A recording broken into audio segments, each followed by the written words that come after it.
starts with a breath, a holy wind rolling through the caverns of your soul, reminding you, you were never meant to stay silent. He calls you to burn bright in a world that's growing dim. And then suddenly, your fear becomes small. Your doubts lose their grip. Your past loses its power. Because the one who rose from the dead now rises inside of you. And when that fire catches, and when that breath becomes your breath, you become exactly what God calls you to be.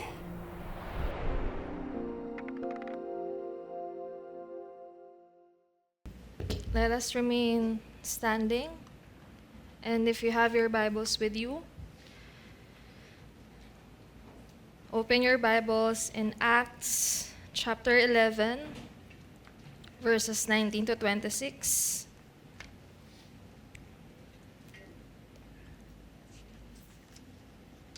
Or if you have your Bible apps on your phone, you can open it and swipe it with me.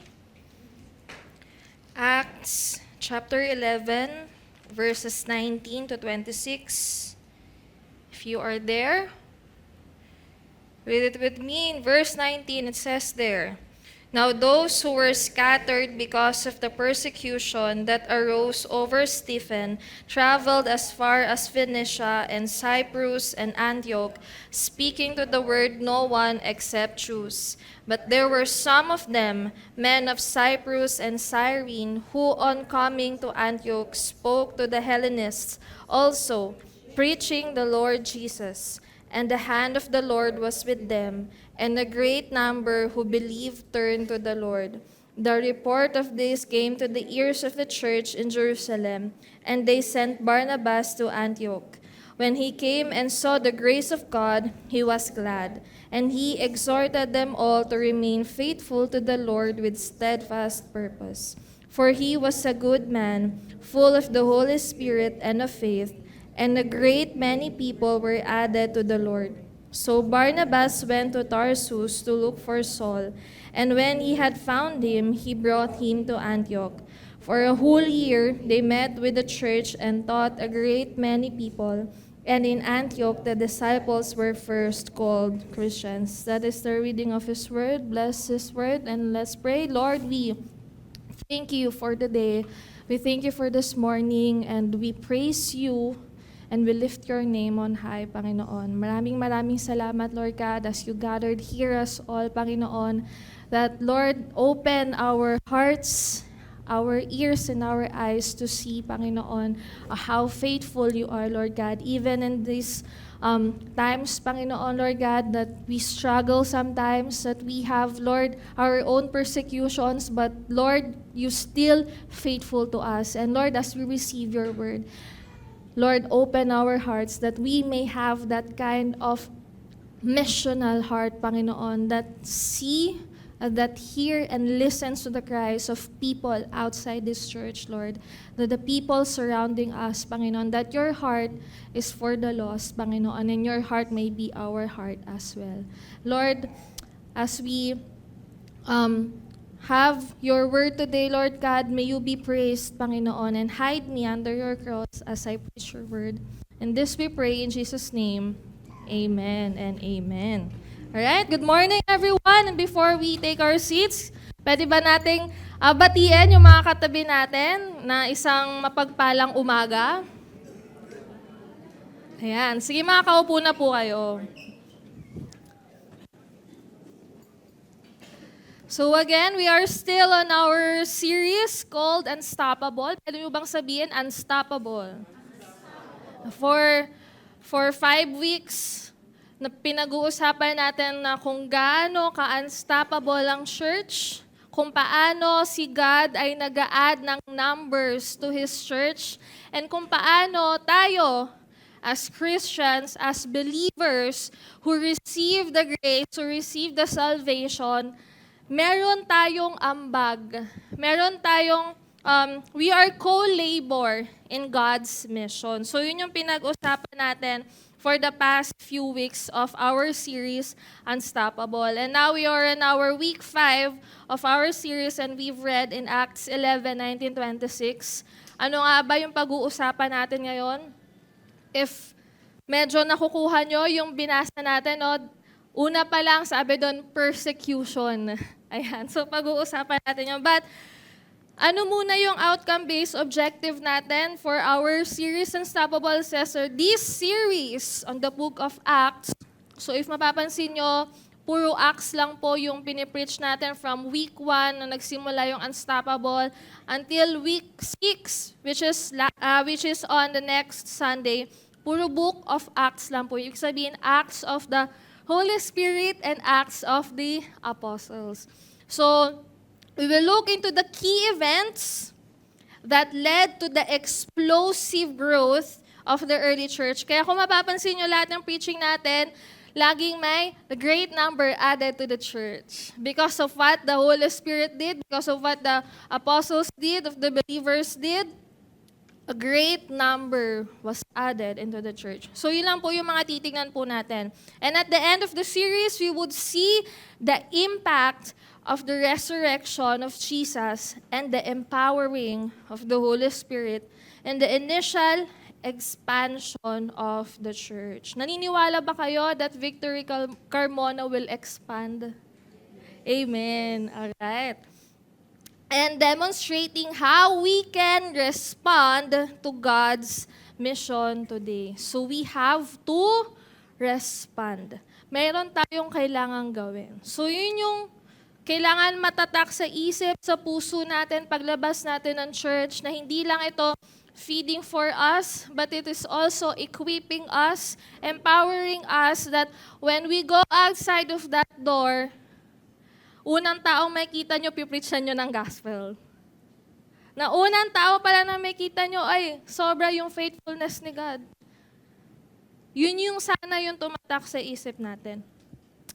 And today, we're gonna talk about the persecution of the saints.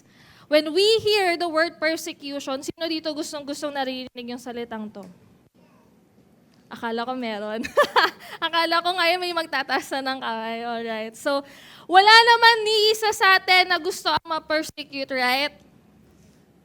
Kaya nga, di ba? Kahit yung simpleng persecution lang kahit yung simpleng mabash ka lang. Kaya di ba, sino dito? Kapag nagpo-post sa FB, kailangan double check yung grammar. Tama. Kahit Tagalog na lang, sinecheck mo pa, oy, wrong spelling ba to? Wrong grammar. Tagalog na lang, Filipino na lang. Hindi ko alam kung tama ba yung mga pinagsasabi ko, kung tama ba yung paggamit ko ng NANG, ng NG. Diba? Paano ba? Yun pa lang diba? Very innate na sa atin yung ganitong culture, yung shame culture, and what more else pa when we are persecuted because of what we believe. And ang dami-daming story, lalo na ngayon, very hot. Si Alvin, hindi ko nasabihin. Ayan, di ba? Persecuted because of what he believed in. So there are many, comments, many opinions, but isa lang naman yung sinasabi lang niya, di ba? Ito yung paniniwala niya and nako-convict siya ng Holy Spirit to do those things. And there are so many Christians that were persecuted in our modern day. Pero, what if tayo yung makaranas ng persecution? Will you still be proud of being a Christian? Proud pa rin ba tayong itaas ang bandera, Kristiyano ako? Na kapag sinabi sa'yo, o ikaw mag-lead ng prayer, ba't ako? Naging paniki ka na, ba't ako? Na kapag ikaw yung sinabi na, pwede mo ba akong ipag-pray kasi may pinagdadaanan ako? Kaya mo bang ikaw mismo ang mauna para sabihin, sige, ipag-pray kita? But sa binasa natin kanina in Acts, there is someone named Stephen. Sabihin nyo nga po, Stephen. na hindi siya apostle, pero isa siya sa mga significant names in the Bible, especially sa pag-spread ng gospel. Isa siya sa mga taong pinili. Ayan. 7 pinili ng church, kung mababasa nyo in Acts chapter 6 to 7, na para mag-serve, lalo na sa practical needs, especially ng mga Hellenists. Ayan, I encourage you to read Acts. Before reading Acts 11, read Acts 6. Ayan, hanggang 11. Para mamaya, I will break down. Hindi ko naman, huwag kayong mag-alala, hindi ko to paabutin ng 2 oras. Ayan, let's try 1 hour. Ayan, so, and malinaw na sa Bible, na si Stephen, siya ay full of faith and full of the Holy Spirit. So kung makikita nyo, lahat nung pinipreach natin from week 1 hanggang ngayong week 5, lahat ng mga key events natin, all of those believers, all of those Christians were always, ang description sa kanila, they were filled with the Holy Spirit. They were empowered by the Holy Spirit. So, ibig sabihin, hindi lang siya nagsuserve, hindi lang siya, pwede natin sabihin, isa si Stephen sa mga ushering team, kung mababasa nyo, yung Acts chapter 6. Hindi lang siya worker, hindi lang siya server, kundi siya ay Spirit-empowered witness. Na kahit nagsuserve siya, he is still sharing the gospel. He is still sharing Jesus Christ. And habang nagsuserve si Stephen, ganito yung nangyari. Nagsasalita siya tungkol kay Jesus. Ngayon may mga nagalit sa kanyang mga leaders na na-threaten yung ilang religious leaders dahil dito. And pinagbintangan siya na mali yung mga teachings niya, na he is blaspheming God. That during this time kasi, dahil nga bago pa lang sa kanila tong teaching na to, na hindi pa rin nila ma-reconcile that Jesus Christ is the Messiah. So for them, tingin nila kulto yung pinaniniwalaan, yung sinishare ng mga believers. Kaya galit na galit sila. And that's why they want to persecute the believers and also Stephen. So 'di ba, kapag hindi kayang sagutin sa katotohanan, sisiraan ka nila. So ganun yung ginagawa nila. So what did Stephen do? Sa halip na ipagtanggol niya yung sarili niya, mas pinreach niya pa yung gospel. Mas pinreach niya pa yung resurrection ni Jesus Christ.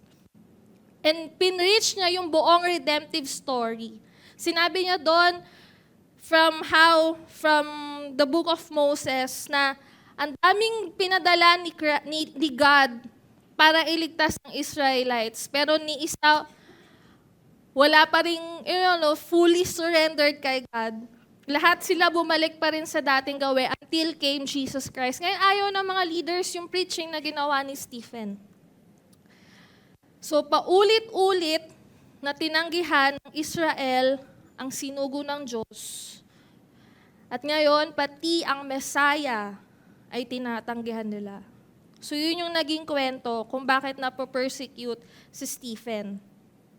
So, matapang si Stephen, yes.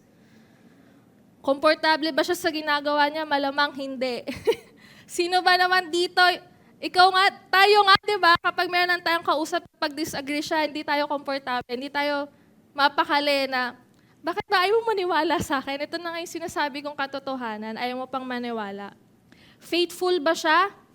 Yes, he is faithful. And because of his faithfulness to the word and to the gospel, he was stoned to death by Saul. Sino nandito last week?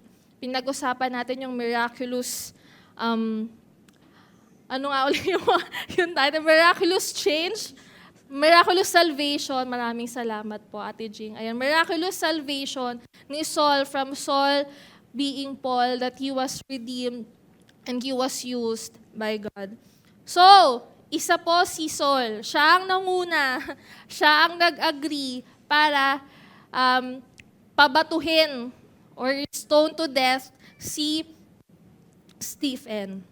So, sundan natin yung timeline. So, ito yung sinasabi kong timeline. From the persecution of Stephen until dun sa binasa natin na Acts 11. So, ayan, may pa-timeline. AD, mula 8, para lang makita natin, from AD 33 to 35, ito yung martyrdom of Stephen, Acts 6, Acts 6 to 7. So, doon nyo po makikita yon. So, dito nga, he testified Jesus Christ. He was put to death by stoning. And isa po si Saul of Tarsus na pumayag na i-stone to death si Stephen. And then, AD 34 to 36, meron ng great persecution. Dahil nga sa sinabi ko kanina, hindi sila naniniwala sa bagong belief na ito. Nakakala nila kulto yung Christianity. So there is a great persecution and scattering. So mababasa nyo yan in Acts 8, 1 to 4. So mapapansin nyo, yung Bible po, yes, hindi po siya chronologically ordered. In chronological order, kaya deep study is highly encouraged para hindi tayo malito. Ayan. And AD 35 to 38, the gospel crosses borders. So ito na yung time where the gospel was preached to Cornelius. Ayan, Peter preaches to Cornelius, and Cornelius hindi siya Jew. Isa siyang Gentile. And ito na, nag-scatter na, hindi lang para sa Jews, but also for the Gentiles. And then, AD 36 to 39, ito na yung conversion ni Saul. So kung mapapansin nyo, ang layo pa nung pagitan when Saul was the one who persecuting the Christians during those times. Mahaba pa yon. So hindi siya yung agad-agad. Okay, meron pang preparation doon, merong equipping, may matinding pagpe-pray. Diba? Ganon din naman tayo sa mga sino dito ang merong one-to-one. Diba gano'n naman talaga minsan yung 7 chapters nagiging 7 years. Kasi kada isang chapter, isang taon, bago niya ma-process lahat, o sometimes isa siya dun sa mga, yung takbo ng takbo. Ayun, dyan na naman yung nag-one-to-one sa akin. Alam ko na yan eh. Or kaya, hindi ko talaga siya mag-gets ngayon eh. Diba? O sino dito yung mga under one-to-one? Yun. Maraming salamat sa buhay at di kayo nagtatago. At nandito kayo ngayon para mamaya mag-one-to-one ako, kayo na mismo yung pupunta sa kanya. No? Ayan. So, ganun yung process ni Paul. So, hindi naman siya drastic change. So, piniprepare siya ni God kasi nga merong malaking gagawin si God sa buhay ni Saul, which later on we know as Paul. And then, after that, in AD 38 to 42, the gospel continued to spread. Yan na po yung binasa natin kanina, Acts 11 to 19. So yung scattering medyo mahaba pa after the persecution. And nung pagdating mula dun sa pagkamatay ni Stephen hanggang Acts 11:19, almost around 10 to 11 years yung mga pangyayaring yun. So, ganun siya kahaba. But, while they were scattered, these Christians, these believers, were unstoppable. Tignan natin. In Acts 11:19, sabi diyan, "Now those who were scattered because of the persecution that arose over Stephen," so imagine nyo, ilang years pa bago sila nag-scatter, "traveled as far as Phoenicia and Cyprus and Antioch, speaking the word to no one except Jews." So noon, ito pa lang sila pa lang, sa Jews pa rin nila sinasabi. Sa Jews pa rin sila nagpe-preach ng gospel. But in verse 20, sabi doon, but there were some of them, men of Cyprus and Cyrene, who on coming to Antioch spoke to the Hellenists, also preaching the Lord Jesus. So there were some believers, apostles, who are believing Christ as the Messiah, preach the gospel. And they spoke it to the Hellenists sa Antioch. So pag sinabi nating Hellenists, sila po ay Jew na naimpluwensyahan ng Greek culture. So Jews speaking Greek po yung ibig sabihin ng Hellenists. Kasi hindi sila Gentile, but they're Jews. Jews pa rin sila by race and faith, pero yung language lang nila ay Greek, hindi Hebrew or Aramaic. Greek yung culture na kinalakihan nila, and ito ay dahil kay Alexander the Great. Kaya kumalat yung Greek culture sa panahon nila.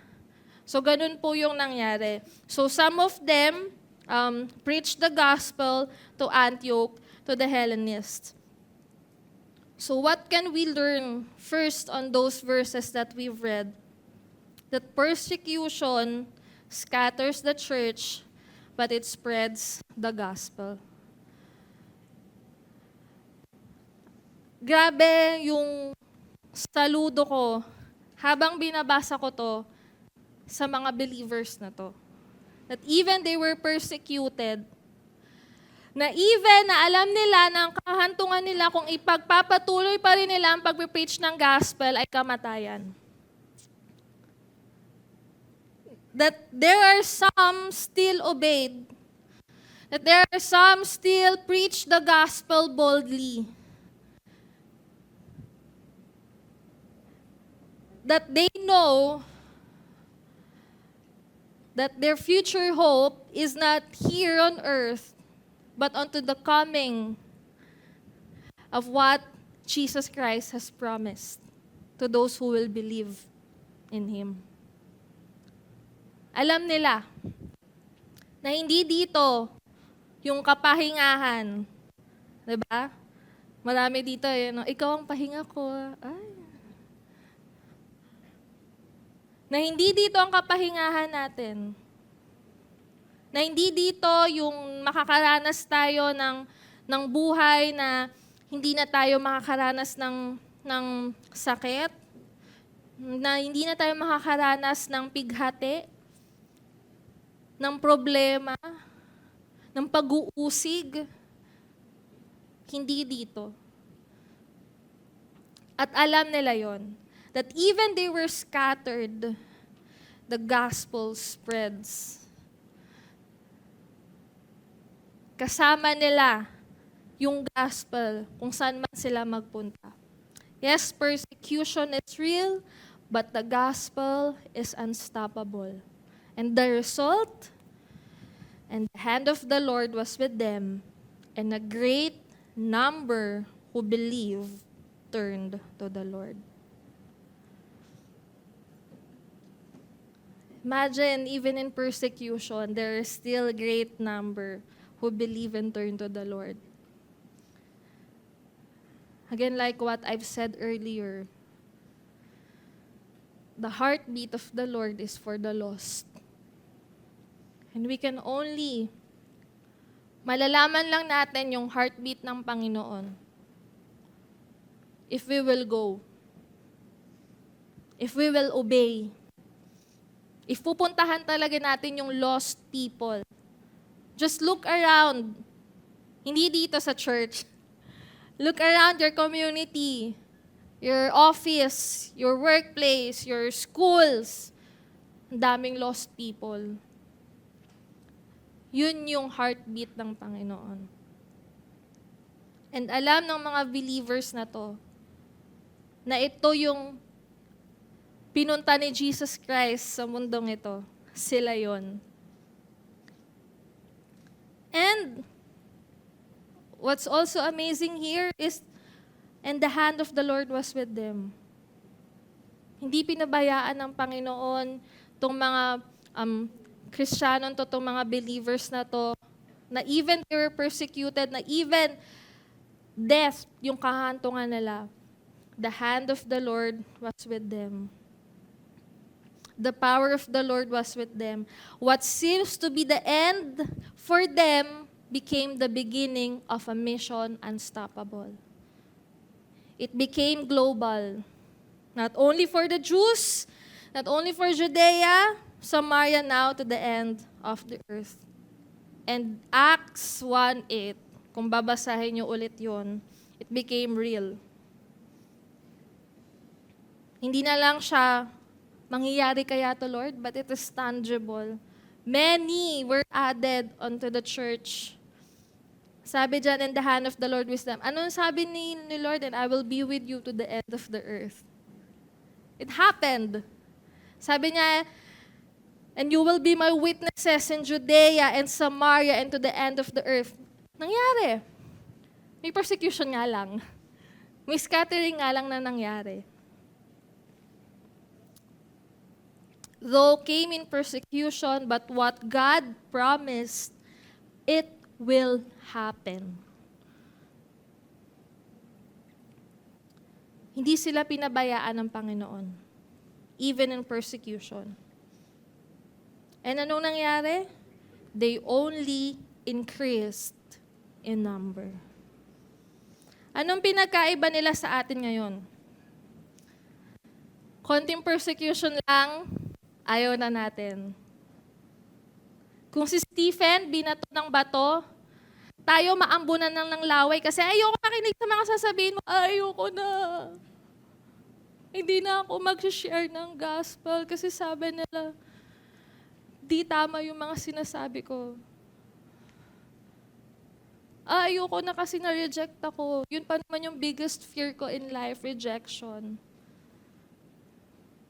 Ayoko na kasi hindi na nila ako kinikilalang kaibigan.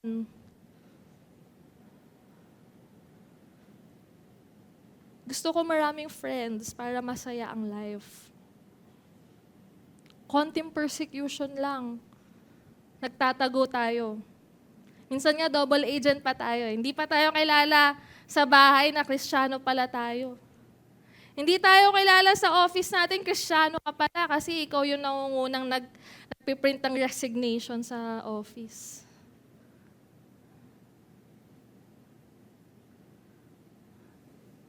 We're hiding our identity as Christians. You know what? Nabasa ko lang po to. A 2-year-old in North Korea given life sentence for having a Bible. Because that 2-year-old girl, yung family niya, ay nakitaan na merong possession ng Bible.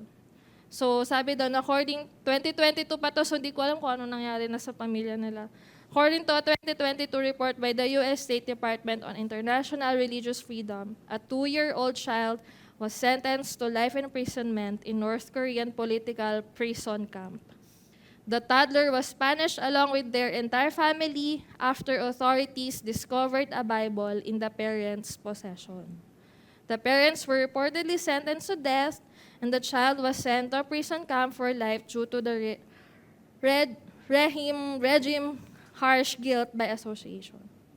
So mapalad tayo na nasa Pilipinas tayo. That we can openly, read our Bible. But in those countries, even a 2-year-old sentenced to death for proclaiming, for having a faith in Jesus Christ.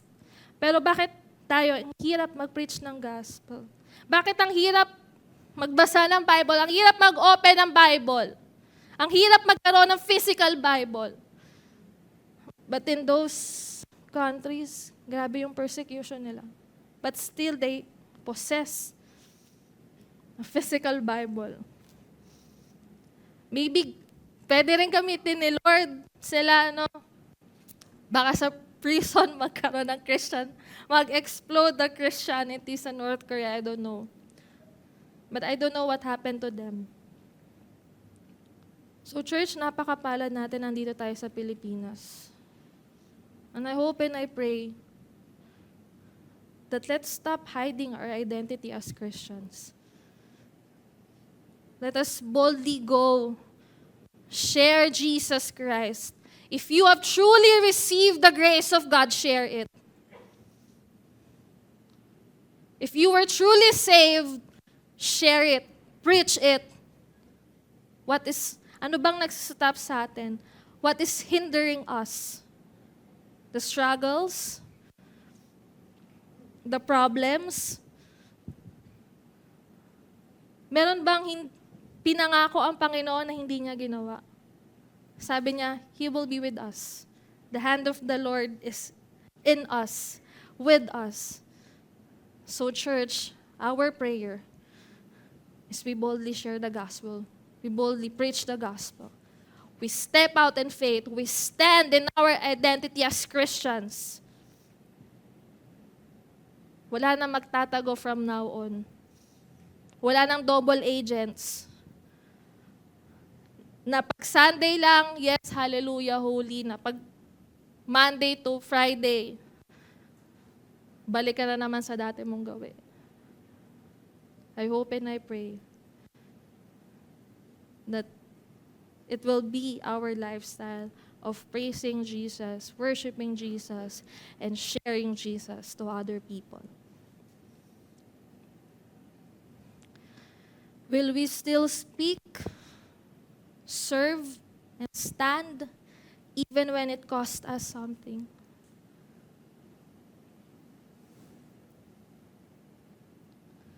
I hope and I pray yes. Na kung ganito na ang mangyari sa atin, katulad nung nangyari sa pamilyang yon sa North Korea, or the early Christians, I hope and I pray that we will still speak, we will still serve, and we will still stand, even when it costs us something. I know hindi lahat ng persecution ay violent. Hindi lahat mapanakit.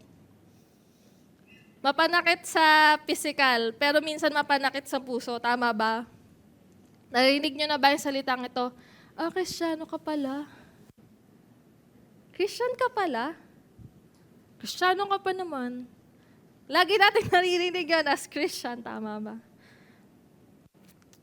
There also isolation. Kaya nasabi ko kanina, kapag nalaman nilang Christian ka, hindi ka nakasali sa circle of friends nila. Ay, di naman na nainom yan eh. Huwag na nating isala yan. Ay, di naman na nagbabar yan. Huwag na nating isala yan. Ay, di naman na nagsusugal yan. Huwag na natin siyang bigyan ng Gcash pang scatter. Ba't ko alam? Diba? Or there are also academic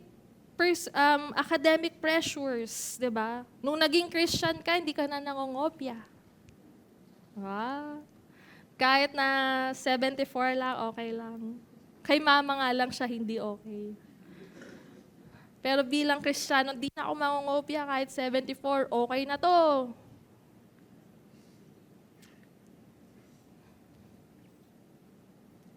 So, ang persecution, church, I want to encourage you. Huwag tayo matakot. I know it's easier said than done. Pero ang persecution ay hindi sign na mali ka. Di ka mali. You're not in the wrong. Kundi, isa itong sign that you are faithful. That you are faithful serving God. That you are faithful in your faith in God. That you are faithful preaching the gospel. Konting story time lang. Hindi naman sa inaangat ko yung sarili ko. Pero ito yung testimony ko. Nung high school ako, I always remember na tuwing merong umpisa ng class, dahil ako po ay nag-aral sa Christian schools. Pero pag Christian schools kasi hindi naman lahat ng estudyante Christian. So tuwing may opening ng klase, Ayan, si Eka siya mag-pray. Si Lord God. Tawag nila sa akin si Lord God. Kasi ganun ako mag-pray, Lord God, Lord God. Ayan, ganun tawag nila sa akin, Lord God. Pero alam nyo ba nung time na yon, high school ako, masaya ako. Na persecute ako, sabi ko, ay kasi feeling ko, hindi ko tinatago yung pagka-Christian ko. Very, pa ako noon, siguro parang, alam yung inosente, na pag pinersecute ng gano'n, natutuwa ako. Tapos yung hindi ako, nung college naman, hindi ako sinasama. Manila na po ako nag-aral, yan, PCU Manila. Maraming around there, sa Malate and Adriatico. Maraming bar. So, after ng class, tara, doon tayo mag-study, may kasamang inuman. Hindi na nila ako sinasama. Kasi sabi na, hindi naman yan eh, hindi naman iinom yan, iyaan nyo na siya. Wala nga lang, kung kaibigan pag-uwi, diretso uwi, di ba? Pero, at least, alam mo yun, na isa sa buhay yung pagiging Kristiyano. So sometimes, pero hindi naman ako mag-isa, nakahanap naman ako ng mga kaibigang Kristiyano. Sumali ako ng mga organizations, yan, Joshua Generation, yung club namin noon. May mga classmates ako na Christian din, and then we try to share the gospel to them, invited them to dun nga sa club namin. So, hanggang sa yun nga, 'di ba, na may iba na nadadala namin sa church. And we're still praying. Pero yun yung masaya ako na napapersecute ako. Pero kung darating man yung time na na-persecute ako na imprisonment, sabi ko, Lord, kaya ko ba? Ikaw na lang magbigay sa akin ng lakas kapag mangyari yun. 'Di ba, we are sent na pinagpe-pray natin na makarating tayo, makasama tayo in a 10 days mission. Meron po tayong 10 days mission. Kung gusto nyo pong malaman pa kung paano makasali doon, hanapin nyo lamang po sila Kuya Leo, Kuya Scott, and Pastor Elijah. And sabi ko, Lord, pag pinadala mo na ako sa ibang bansa, panigurado, pag sobrang passionate ko, baka mapakulong ako. Handa na ba ako sa ganung bagay? Sabi ko, Lord, ikaw na lang bahala. But you know what? The things that we do for God, hindi naman yun, alam mo yun, it is to glorify and honor God. But you know what? When you see God face to face, alam mo yung reward lang na sabihin niya ng, well done, good job, my faithful servant. Yun lang, kontento na ako. And ang gospel ay hindi lang sinasabi, isinasabuhay to. Kahit na sino dito introvert. Ako po, sabihin ko po sa inyo, introvert po ako. Hindi lang halata. Pero hindi yun magde-define kung paano ako mabubuhay as a Christian. Sometimes tahimik lang, pero when it comes to sharing the gospel, madaldal po tayo. That it will not define our personalities to share the gospel. Because we have to do it. Kung hindi natin kayang sabihin, sana isabuhay din nating lahat. That we become open Bible. Ang testimony ng Christians ay hindi palaging survival, kundi faithfulness. It's about being faithful to your faith in God, in what you believe. If you believe in Jesus Christ and the salvation, it's not just about surviving, but being faithful. That's why, in verse 22 sabi doon, the report of this, nung dumami yung believers sa Antioch, sabi doon, the report of this came to the ears of the church in Jerusalem, and they sent Barnabas to Antioch. When he came and saw the grace of God, he was glad, and he exhorted them all to remain faithful to the Lord with steadfast purpose. Pag sinabi nating grace of God, ito yung kabutihan ng Panginoon. And sabi dyan, evident, nakikita yung kabutihan ng Panginoon sa bawat mananampalataya sa sambahan ng Antioch.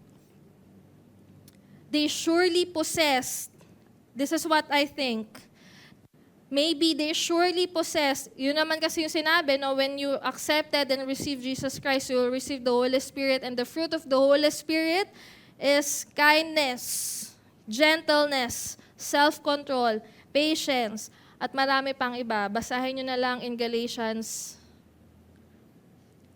Galatians. 5:18? I think. Ayan. So, yung fruit of the Holy Spirit, it's very evident in the church in Antioch. Kaya sabi ni Luke, si Luke po yung nagsulat ng Acts, nung pumunta si Barnabas, hindi niya na nilagyan ng order yung church. But he was glad of what a church in Antioch was doing. You know, even in persecution, they were kind. I mean, what if ikaw na yung pinapersecute pero kind ka pa rin sa iba? Yung na-persecute ka na, binigyan mo pa ng ulam yung ka-churchmate mo. Imagine mo yun, yung hinahabol ka para ipakulong ka, pero, ay sige, nagluto ako ng adobo para sa'yo. They were kind. The grace of God was seen in their life. And he was glad, and na ito yung culture na nangyayari sa church ng Antioch. So, hindi niya tinuruan ng panibagong culture o dahil, sabi niya, madami na kayo, ito gawin nyo.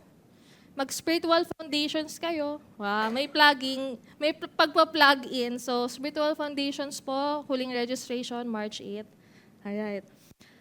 So, pero sabi niya dyan, remain faithful. He encouraged them to remain faithful to the Lord with steadfast purpose. Because surely they will meet persecution along their journey. Along their way as believers, they will meet false teachings. They will meet persecutions. But what he said is remain faithful. So sino nga ba si Barnabas? A quick, lang who Barnabas is. Si Barnabas po ay early church leader.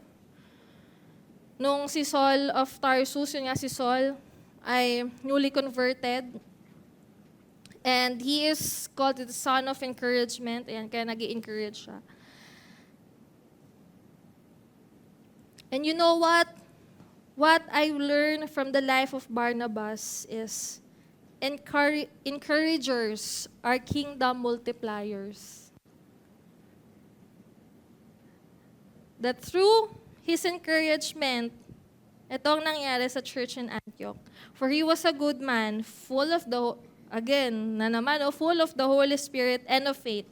And a great many people were added to the Lord. So imagine, ang dami nang na-add sa church ng Antioch. Grabe, church expansion talaga. So itong mga nag-persecute, they scattered, they preached the gospel, many believed. And then came Barnabas, one of the leaders in Jerusalem, encouraged them, and then the kingdom multiplied. And this is what happened. So Barnabas went to Tarsus to look for Saul. So alam na natin na believer na si Saul dito, na convert na si Saul dito. And when he had found him, he brought him to Antioch. So dala-dala niya si Saul. So may discipleship na nangyayari, leader and intern. Oh. Ganun yung nangyari. Dinala niya, sinama niya. O kailangan mong makita tong mga taong to. For a whole year, so isang taon sila, ang ginawa nila, they met with the church, siguro they fellowship with them, kung paano din natin ginagawa. We fellowship, we disciple, they teach, they train, mga trainings na nangyayari natin, spiritual foundations, one-to-one, siguro ganun din yung ginagawa nila. And in Antioch, sabi dyan, the disciples were first called Christians. So ito na po. Dito na po nagsimulang tawagan silang Christians. Why?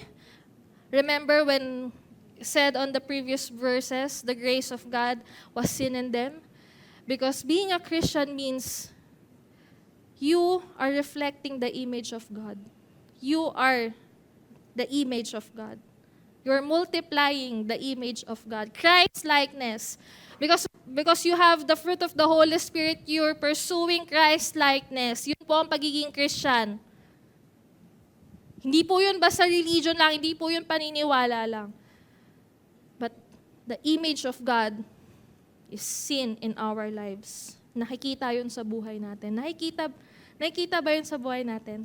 Are we reflecting Christ, the image of God? I believe na lahat sa Carmona ganun. Tama ba? Lahat tayo ay image of God ang nare-reflect sa buhay natin.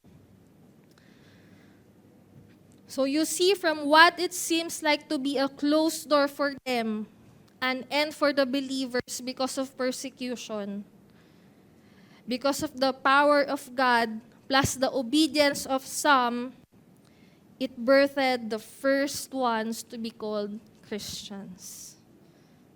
And from there is a great expansion. The mission became global. Naging cross-cultural yung mission. From Judea, Samaria, now to the end of the earth. And this is the verse that I want to leave with all of you. Romans 8:16. For I am not ashamed of the gospel, for it is the power of God for salvation to everyone who believes, to the Jew first, and also to the Greek. Yes, persecution may push us out, but I pray that it will not stop us. That Jesus may be preached in our homes, in our classrooms, in our workplace, in streets. Because no matter what happens, the gospel is unstoppable. Even wala tayo sa picture, the gospel is unstoppable. Pero, what a privilege to be in that picture. Nakasama tayo dun sa naging unstoppable to share the gospel. Huwag na natin antayin na scatter pa tayo because of persecution. No, biglang nagpadala si Mayor dito na, papasal ako yung Victory Carmona kasi masyado kayong passionate. Huwag na sana dumaan sa mga ganong klaseng bagay.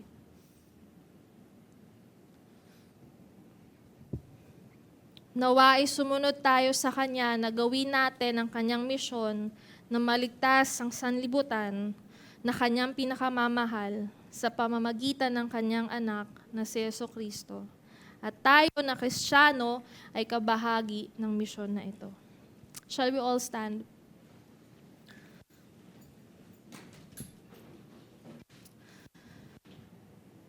I hope and I pray na hindi fear yung na-install sa mga puso natin ngayon. But courage and boldness to share the gospel, to share the word, to preach the gospel. That if we truly receive the salvation, experience the grace of God,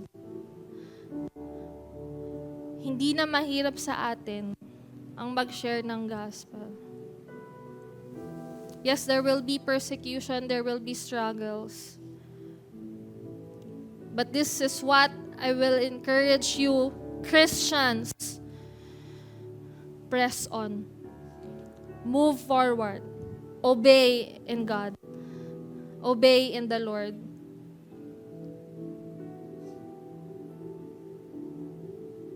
The great addition in the church happened when someone obeyed. And maybe, isa ka dun. Yung Project Stretch, hindi naman yan to ask for a bigger center, for us to make comfortable. For us to say, laki ng church namin sa Victory Carmona. No! But it is to bring more souls to God. It is to bring more people who needs Jesus in their life. And I hope and I pray na isa ka doon na mag-bring ng more lost people to Jesus Christ, na isa ka doon na makakabahagi sa misyon na ginagawa ng Panginoon. Maybe, isa ka sa mga taong to na, Lord,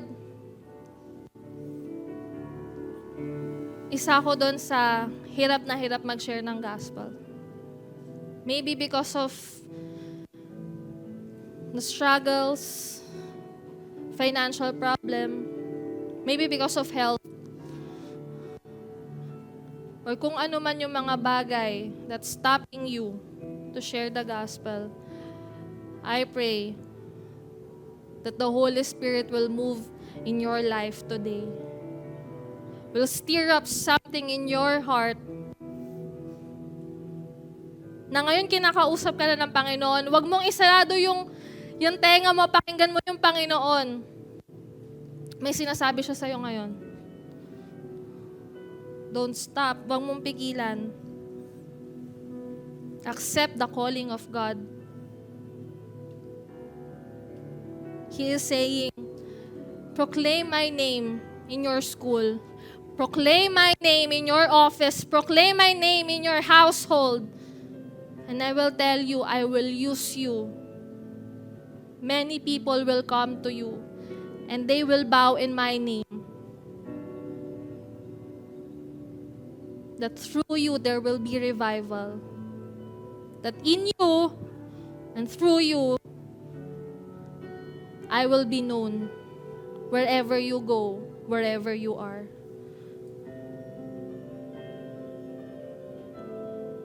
What we have to do, or what you have to do right now, ikaw na nagsastruggle ngayon, surrender everything to God.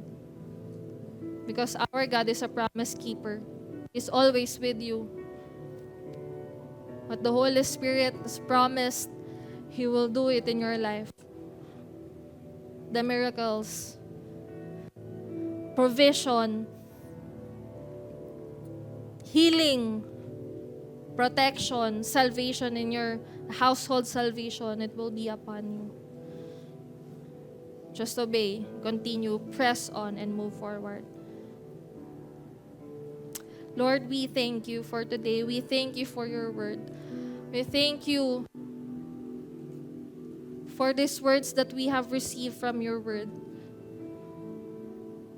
For encouraging us of who we are as Christians and what to do, that even in persecution, in struggles, Lord, we are unstoppable because of you, because of the Holy Spirit. And Lord, use us mightily as your hands and your feet. Lord, open our eyes that blinding us to see those lost people. Na Lord, sana hindi na kami maging selfish. Na yung needs lang namin yung inuuna namin. Lord, but may we also have that heart and compassion for the lost people. Kung paano mo rin kami kinatagpo, Panginoon, we are praying na ganoon mo rin katatagpuin yung mga kaibigan namin, yung mga kakilala namin, yung kapamilya namin. And Lord, we claim that in Jesus' name, people will be saved. Use us, oh God.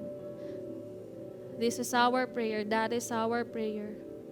In Jesus' mighty name, we say amen and amen.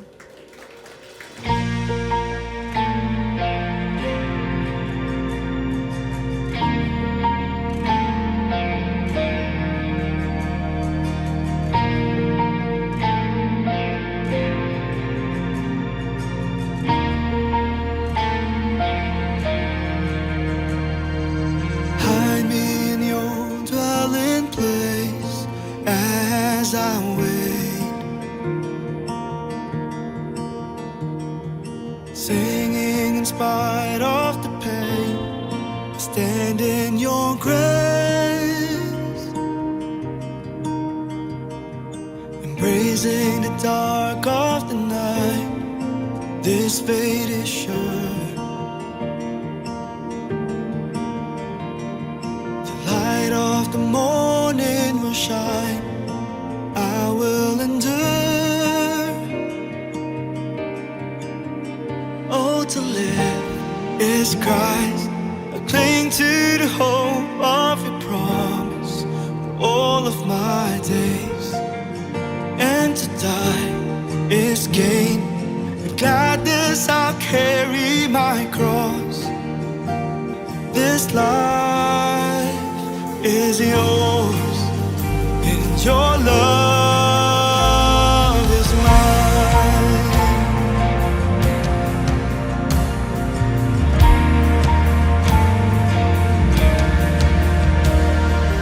Fill me with your delight as I obey.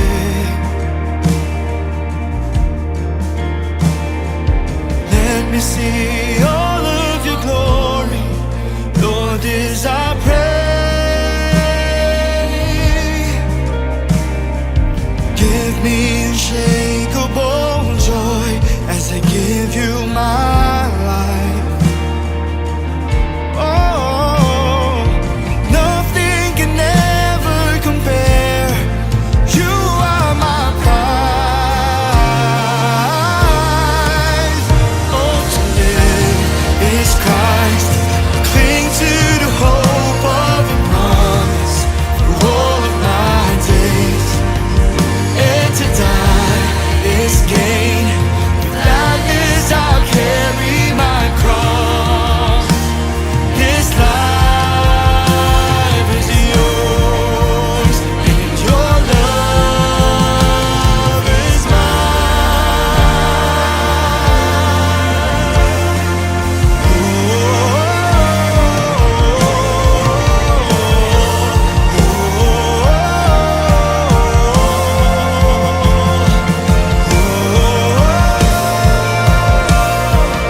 I have decided, yes, I've decided to follow Jesus for all of my days. I have decided, yes, I've decided to follow Jesus for all of my days.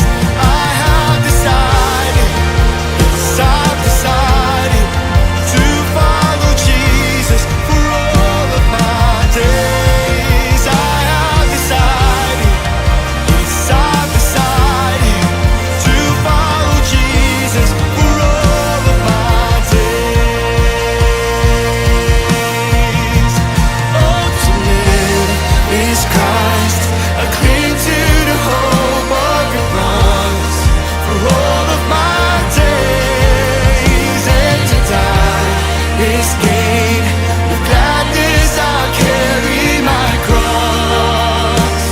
This life, oh, to live is Christ. You are my hope for all of my days. And to die is gain. With gladness I'll carry my cross. This life is yours, and your love I have decided. Yes, I've decided to follow Jesus for all of my days. I have decided, yes, I've decided to follow Jesus for all of my days. Yes, I've decided to follow Jesus for all of my days. I have decided, yes, I've decided to follow Jesus for all of my days. I have decided, yes, I've decided to follow Jesus for all of my days. I have decided, yes, I've decided to follow Jesus for all of my days.